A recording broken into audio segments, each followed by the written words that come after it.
Mr. Okafor nodded slowly. I'm testing people, Chinedu. Watching, seeing who steps up and who steps on others. And what are you looking for, sir? The old man leaned back. Loyalty. Grit. People who do the right thing when no one's watching. Chinedu stared straight ahead, but inside, something stirred. Because those were the very things he lived by. And he wasn't the only one. Days turned into weeks. From the corner of his eye, Chinedu watched Ada. She moved through the company like a shadow, early to arrive, late to leave, never raising her voice or asking for favors. She filed papers, organized shelves, took notes in meetings where no one acknowledged her. Most interns were loud, eager to impress. But Ada, she observed, listened, learned. And yet, despite her quiet efforts, she remained invisible. In boardrooms, her ideas were ignored. In break rooms, she ate. No one knew her last name. No one cared to ask. Until one morning, Chinedu found her standing by the back entrance of the building, wiping her eyes quickly, as if hoping no one would see. He parked and stepped out slowly. You all right? He asked gently. Ada sniffed, quickly composing herself. Yeah, just dust in the air. Chinedu didn't believe it, but he didn't push. Long day? She nodded. They don't take me seriously. I've been here for a month. I've given them reports, ideas, but it's like I don't even exist. She stared down at her shoes. Maybe they're right. Maybe I don't belong here. Chinedu leaned against the car beside her. Belonging isn't something they give you, Ada. It's something you earn, bit by bit, and sometimes it's something you take. She looked up at him, surprised by his calm certainty.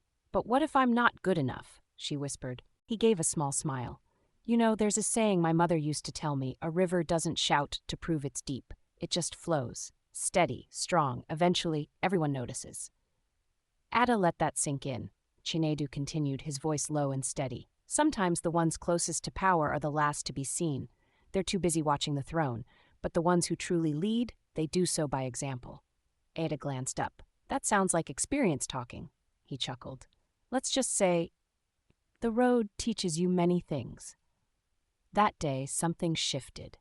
Ada returned to her desk with a quiet fire in her eyes. She stopped waiting to be seen and started acting like she belonged. She sat in on client calls, took detailed notes, and began offering quiet insights when others were stuck. She stayed late to analyze reports no one else wanted to touch. She started asking the right questions and answering the ones no one else could. And slowly, people started to notice. Even Mr. Okafor. One afternoon, he called Chinedu into his office while waiting for a meeting to start. Tell me something, Chinedu, he said, swirling a glass of water. Yes, sir? That in turn. The young woman, Ada. What do you think of her? Chinedu's eyes met his, carefully neutral. She works hard. Learns fast. Keeps her head down. Mr. Okafor nodded slowly. She reminds me of someone. But I can't place it. Chinedu said nothing. Mr. Okafor leaned forward. Sometimes I wonder if I was too harsh on her mother.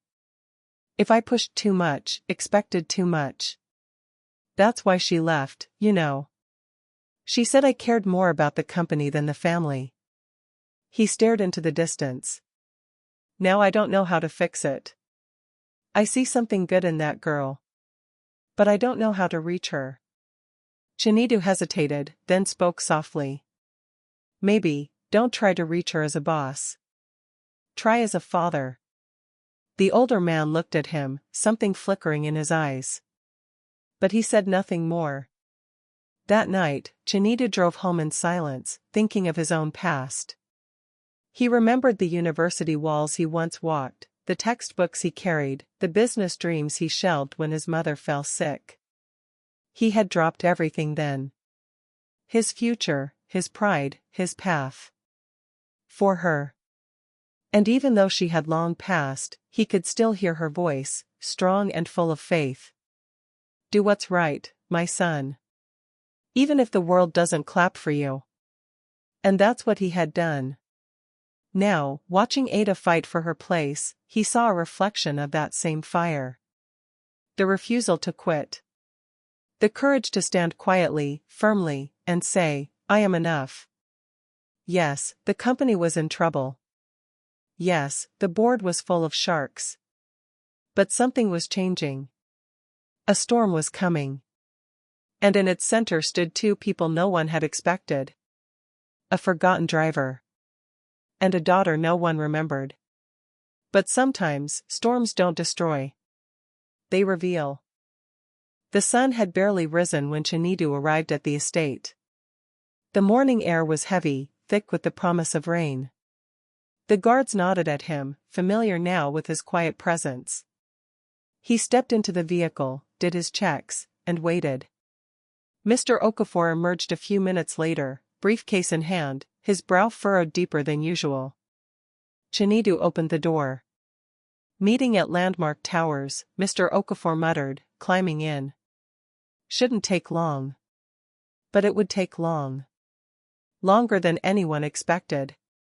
As they drove, Okafor spoke little, lost in thought. Something weighed on him. Chinedu could feel it in the silence, in the way the old man stared out the window, fingers tapping the armrest in a restless rhythm. They arrived early. The meeting was set in a high-rise overlooking the Atlantic. Mr. Okafor entered with his usual confident stride, disappearing behind a wall of tinted glass and gold-trimmed doors. Chinedu remained in the car. Waiting. As usual. But something felt off today. The parking garage was too quiet. Too empty. Minutes passed. Then an hour. Chinedu decided to stretch his legs. He walked slowly around the side of the building, sipping tea from his flask. The storm clouds were rolling in from the coast, and wind tugged at his shirt. Then he heard it. Voices. Coming from an open window just above the basement level. He paused. A man's voice, sharp, irritated. He doesn't even know. The contracts are already signed. Another voice, lower. Nervous. Are you sure this will work? It has to. Once the deal finalizes, Okafor's company won't know what hit it. He'll be too late to stop it. Chinedu stiffened. His ears strained as they spoke about client accounts being moved, fake reports being filed, board members bribed. And a name. Mr. Adewale. The so-called trusted advisor. He still trusts me, the man laughed coldly. Old fool doesn't realize I've been bleeding his company for months. Chinedu felt his blood run cold. He stepped back slowly, heart pounding. This wasn't just corporate betrayal. It was war. By the time Mr. Okafor returned to the car, Chinedu had composed himself. But the urgency in his voice betrayed the calm on his face. Sir, he began as they pulled away. Can I speak freely? Okafor glanced at him. Of course. There's something you need to check. Your company's accounts. The digital transfers.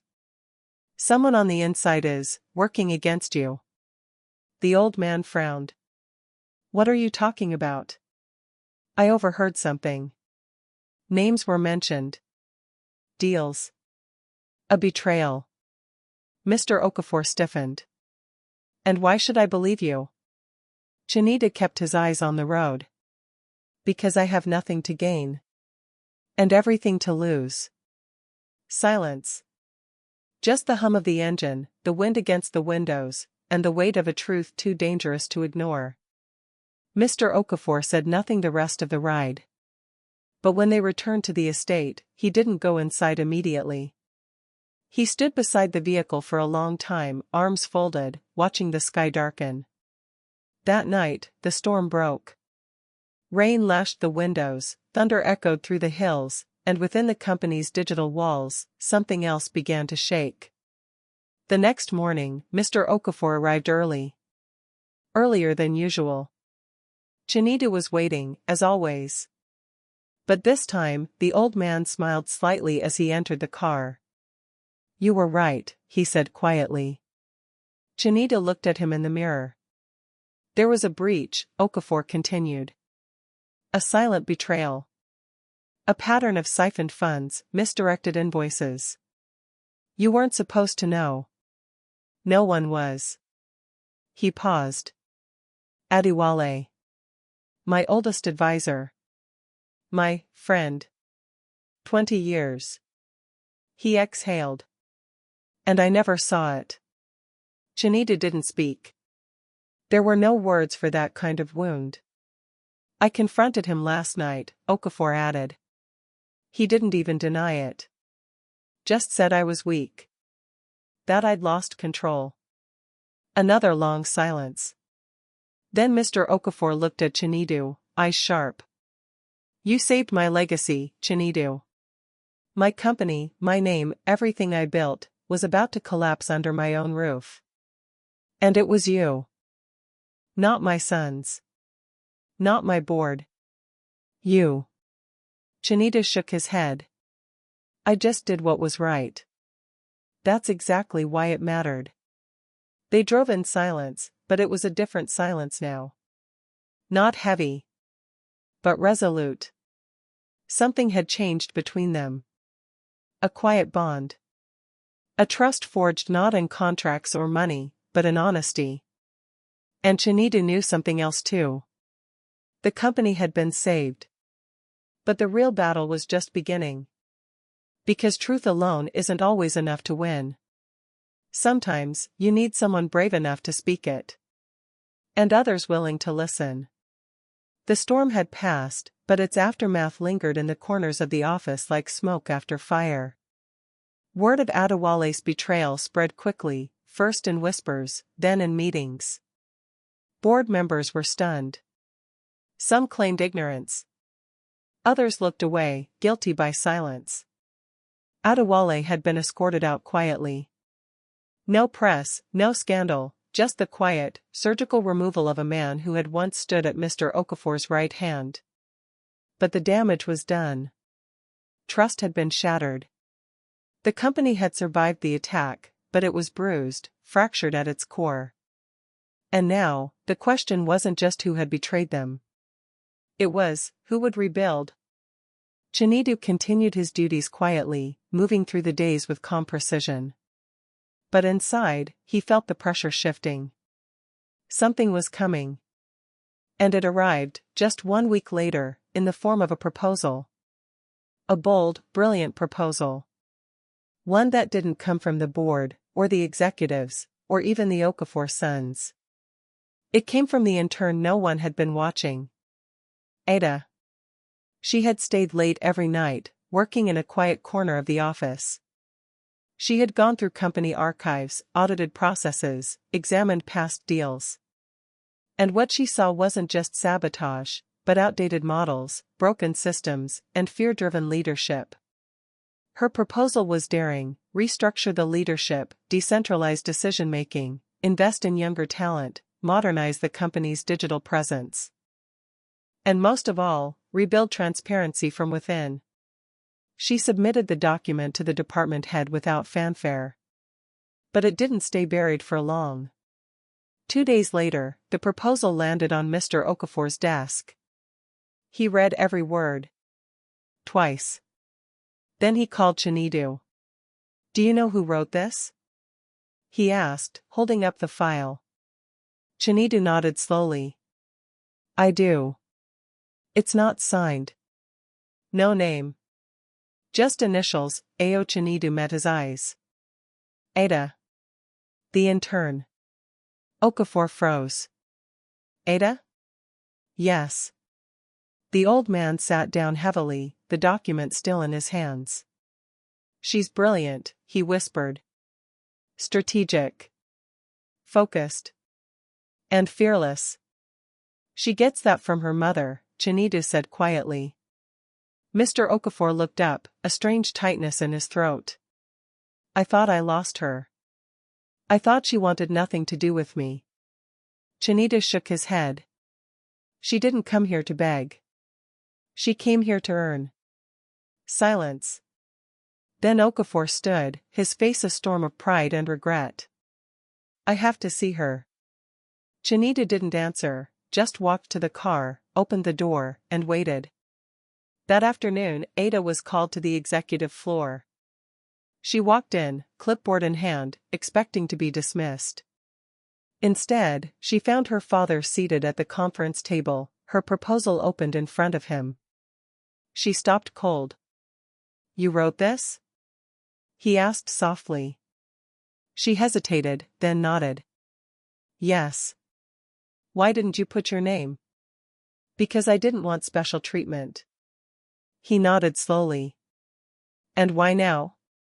"Because your company deserves better. And so do the people who believe in it." He stood, crossing the space between them. "You're my daughter."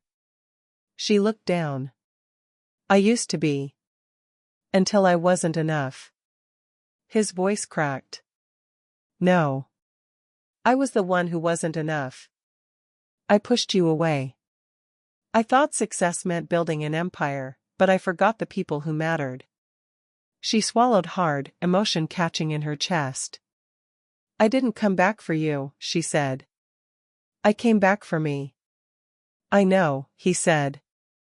"And that's why I'm proud." They stood there, father and daughter, years of silence collapsing between them in a single, fragile moment of truth. Outside the room, Chinedu stood by the elevator, listening. He smiled softly. He had seen many things behind the wheel.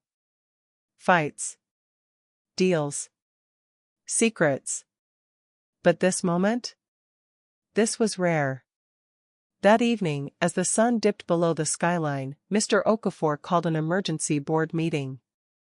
The room was filled with familiar faces, old investors, wary executives, his two sons sitting near the head of the table, restless.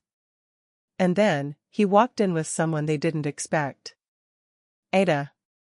She took a seat beside him, no longer the intern, but the author of the proposal that now sat in front of every board member. Mr. Okafor spoke first. "This company was built on hard work and integrity. But we lost sight of that. Greed, pride, fear, they made us blind. Today, I'm making a change." He turned to Ada. "She has a vision. One that could save everything we've worked for. And more than that, she's earned her voice here." A murmur rippled through the room. One of the sons scoffed. "You want us to take business advice from a junior assistant?" "She's not an assistant," Okafor said coldly. "She's your sister." Gasps. All eyes turned. Ada met them without flinching. "I didn't ask for a seat at this table," she said. "But now that I'm here, I intend to use it." The silence was thick, the air electric. Chinedu stood by the door, watching. And he knew. The tide had shifted. The boardroom had never been so quiet. No clinking cups. No whispered side comments. Just the silence of disbelief, thick as fog. Ada sat tall, her expression calm, but inside, her heart pounded. She had spoken her truth. Now, she waited to see if the room would listen. Her brothers, Mr. Okafor's sons, shifted in their seats, clearly stunned. "You're making a mistake," one of them finally said. "She's not ready. She doesn't know how this business works." "She knows more than most of you," Mr. Okafor replied sharply. "She's been in the trenches while you were in corner offices. She's seen where we're bleeding, while you've been chasing titles." The second son spoke up. "Dad, this company needs stability, not drama." "What it needs," Mr. Okafor said slowly, "is a future." He turned to the room. "This proposal," he said, holding up a DAS plan, "lays out exactly that. We can stay stuck in the past, patching up leaks and pointing fingers, or we can move forward, rebuild from the ground up, and remind people what Okafor Group once stood for." An older board member cleared his throat. "With all due respect, sir, we've trusted your leadership for decades. But asking us to follow the vision of someone so young and unproven?" Ada stood. Her voice, when it came, was steady. "Respectfully, I didn't ask anyone to follow me. I'm asking you to look at the data. Look at the reports. Look at the projections. Not my name, not my age. Look at the results. She stepped closer to the table, her eyes meeting theirs one by one. This company was built on hard work. On honesty. On people who showed up and did the job no matter who gave them credit. I'm not here because of blood. I'm here because I've done the work. A pause. Then Chinedu's voice echoed from the back of the room. She's telling the truth. Heads turned. Many hadn't even noticed the driver in the corner. He stepped forward, awkward at first, unsure if he should even be speaking. But he did. Because now, it mattered. I've watched this company from the outside, Chinedu said. From the driver's seat. I've seen the power plays, the greed, the silence. But I've also seen something else. He nodded toward Ada. I've seen someone who worked late every night, not because she was told to, but because she wanted to make a difference. I've seen her bring solutions when others only brought problems. She didn't ask to lead. She earned it. Another pause. Then Mr. Okafor stood. I once hired this man to drive me. But over time, I realized, he wasn't just a driver. He was a mirror. He showed me what I refused to see. He looked around the room. We've let this company lose its soul. But today, I choose to take it back. One of the more influential board members leaned forward, speaking quietly. If this proposal fails, the consequences will be massive. Mr. Okafor nodded. Then we fail together. But we fail doing the right thing. The room fell into silence once more. Then slowly, hesitantly, hands began to rise. 1, 2, 3. More. The vote was passing. And just like that, Ada's plan was approved. She sat back, eyes glassy, hands clenched beneath the table.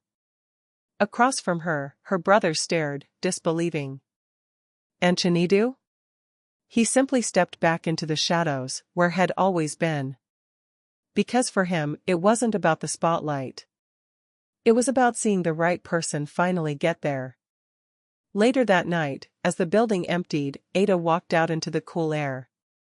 She found Chinedu standing beside the car, arms crossed, smiling faintly.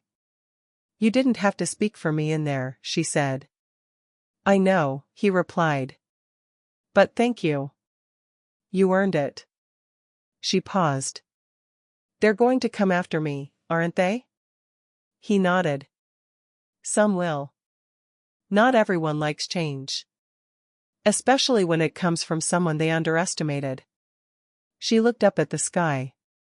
Then let them come. Chinedu smiled. That was the fire he'd seen in her from day one. The same fire her father had almost forgotten. The same fire that had changed everything. The next morning, the sun rose over Lagos with a quiet promise. It was a new day, for Ada, for the company, and especially for Chinedu. But he didn't know that just yet. He arrived early, as always. The driver's seat had become his sanctuary, a place where he could witness the world without ever becoming its center. But that morning, something was different. Mr. Okafor stepped out of the house not in his usual suit, but in a simple shirt, sleeves rolled, eyes softer than usual. Don't start the car, he said. Chinedu blinked. Sir? We're not going anywhere. Come with me. They walked through the estate's garden, the leaves glistening from the previous night's rain. I never thanked you properly, Okafor said after a while. No need, sir, Chinedu replied. I know, Okafor interrupted gently. You did what was right. That's what you always do. But now, it's time for me to do something right too. He paused beneath a jacaranda tree. I looked into your records, Chinedu. Chinedu tensed. I had to, Okafor continued. Not because I doubted you. But because I needed to understand who you really were. He pulled a folded paper from his pocket. You studied business. Top of your class. Honors. Full scholarship. Chinedu looked away, uncomfortable. You dropped out in your final year. No scandal. No failure. Just vanished. Chinedu's voice was quiet. My mother fell ill. Cancer. We didn't have money for care. I had to work. He exhaled. She was all I had. Okafor nodded slowly. And since then, you've been driving? Chinedu smiled faintly. It's honest work. It put food on the table. Paid the rent. Gave me peace. Okafor looked at him carefully. I offered you a driver's job because I thought I was rewarding a good deed. But I see now, I was giving the role to someone who was already a leader. Just hidden. He stepped closer. I want you to join the company. Chinedu's eyes widened. Sir? Not as a driver. As part of the executive team. Strategy. Operations. Wherever your skills fit best. Chinedu took a step back. I am not sure I belong in a boardroom. Okafor raised an eyebrow. And yet, it was you who saved us from internal sabotage. You who protected my family. You who spoke up when everyone else stayed silent. He smiled. You belong more than most of the men in that room. But Chinedu shook his head slowly. I appreciate the offer. Truly. But I didn't do any of this for power. Or a position. Okafor didn't respond for a moment. Then he asked, What do you want, Chinedu? Chinedu looked up at the sky. The soft morning breeze carried with it the scent of dew and soil. I want to keep making a difference, he said. I want to teach. Mentor. Help people like me, who never got the chance. Who gave up dreams because of life. He paused. I want to help Ada build a company that matters. One that serves people, not just profits. Okafor studied him carefully. Then help her. From within. Not as an employee, but as a partner. Chinedu frowned. Sir, I don't need a title. But you deserve one, Okafor said. And more than that, she needs you. Chinedu hesitated, but deep inside, something shifted. Not pride. Not ambition. But purpose. Weeks passed. Then months. And with time, the once trembling walls of Okafor Group began to steady, not just structurally, but morally. Gone were the days of secrecy and whispered agendas. Now, there were open meetings. Real conversations. And leaders who led by listening, not just speaking. Ada thrived in her new role. She brought in younger minds, partnered with tech innovators, and rebuilt the company's reputation from the ground up. She didn't try to become her father, she became herself, fully. And as for Chinedu? He was no longer just the driver. He was the man employees turned to for guidance. He ran workshops on ethical leadership, helped staff members navigate challenges at work and home, and even launched a scholarship program for underprivileged youth, in memory of his late mother. The program's motto? Do what's right, even when no one's watching. But it wasn't all business. Healing took time. And so did rebuilding broken relationships. One evening, as the boardroom lights dimmed and the last of the staff left for the night, Mr. Okafor invited Chinedu and Ada to dinner. Just the three of them. A round table. No titles. No expectations. Over grilled fish and jollof rice, laughter returned. Stories were shared. Old wounds reopened, only to finally be cleaned, treated, and gently closed. I was afraid of letting go, Mr. Okafor confessed, swirling a glass of palm wine. He didn't like what he heard. Not just the words, but the tone. like two jackals waiting for a lion to fall. Later that week, Mr. Okafor had a visitor. A young woman, dressed in plain office wear, walked into the compound. She didn't arrive in a chauffeur car. She didn't demand attention. She waited at the door patiently, holding a file. Chinedu noticed her immediately.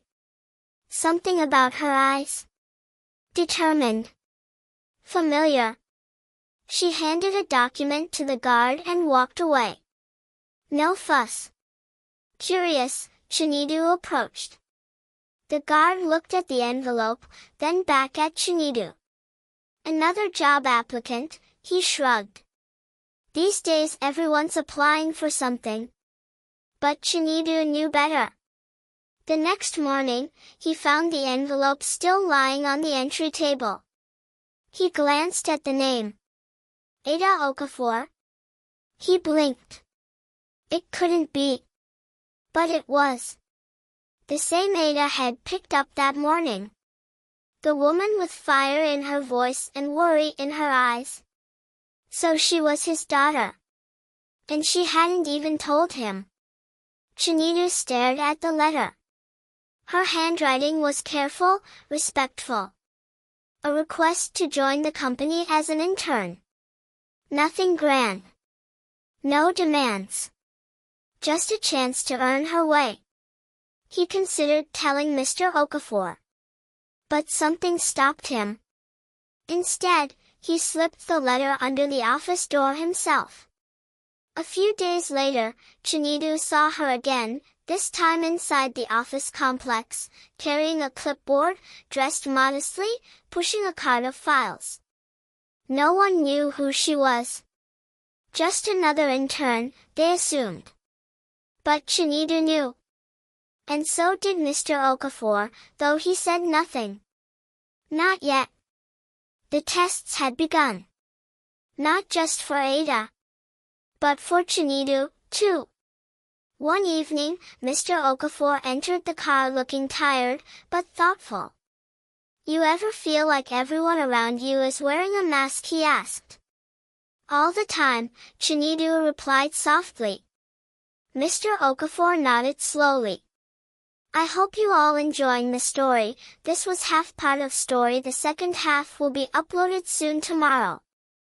Back in the city, Ada stood on a rooftop overlooking the skyline. The company was thriving, but more than that, it was trusted again because of people like Chinedu, because of second chances, because of doing the right thing when it was the hardest thing. She looked down at her phone and smiled at a message from him. One life at a time, that's how we change the world, she replied. Let's keep driving. Chinedu's journey began on the streets, in an ordinary taxi with cracked leather seats and quiet integrity.